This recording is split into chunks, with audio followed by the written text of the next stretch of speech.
Arti terobosan dalam hidup. Terobosan artinya adalah transformasi. Tadinya kita males, sekarang rajin. Tadinya kita misalnya orangnya tukang pemarah, sekarang jadi orang sabar. Tadinya kita suka ngomel-ngomel, sekarang kita lebih bersyukur. Itu namanya transformasi.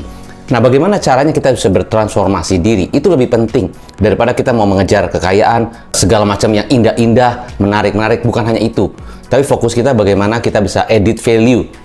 Kita bisa memberi value lebih kepada banyak orang dengan kemampuan kita, dengan cara pikir kita, dengan ilmu yang kita miliki, dengan apapun kapasitas yang kita punya, kita bisa memberikan value kepada orang lain. Nah, itu yang sebetulnya dicari orang lain.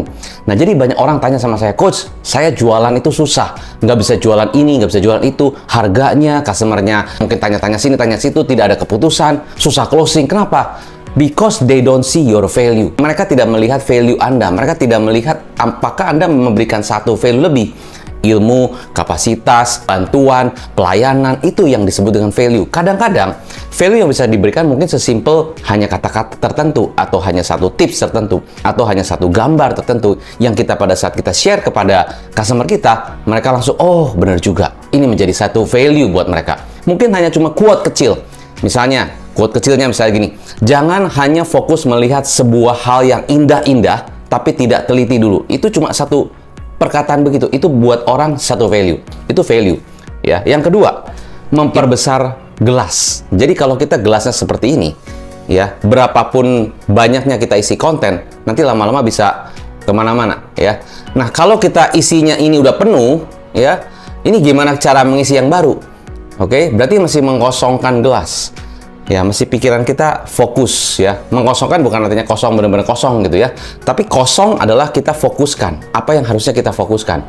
Nah, cuma pertanyaannya, kalau cuma gelasnya sebesar ini, ya, berarti sebanyak-banyaknya cuma segede ini. Tapi kita kalau bayangkan gelasnya sebesar ini, ya itu berarti memperbesar kapasitas kita, wawasan kita. Kalau misalnya contoh, kita saat ini kerja dari jam 8 sampai jam 5. Ya, mungkin di sini cukup. Ya, pokoknya batasin segini deh. Saya di luar itu saya nggak mau kerja lagi. Saya nggak mau berpikir lagi. Saya mau santai-santai, malas-malasan. Boleh nggak? Ya boleh-boleh aja. Nah, coba bayangkan kalau saya perbesar kapasitas saya lebih luangkan waktu lagi. Setelah selesai kerja, saya masih mau belajar. Saya masih mau ya terus mengasah diri kita dan sebagainya. Nah, mungkin akan lebih banyak lagi ilmu yang kita akan dapatkan. Itu terobosan. Yang ketiga, kita harus lapar untuk sukses. Sukses setiap orang berbeda. Ya, bisa secara terobosan finansial, bisa secara transformasi diri, bisa secara tadi bagaimana caranya kita pikirannya tertutup jadi terbuka. Itu transformasi adalah sebuah sukses.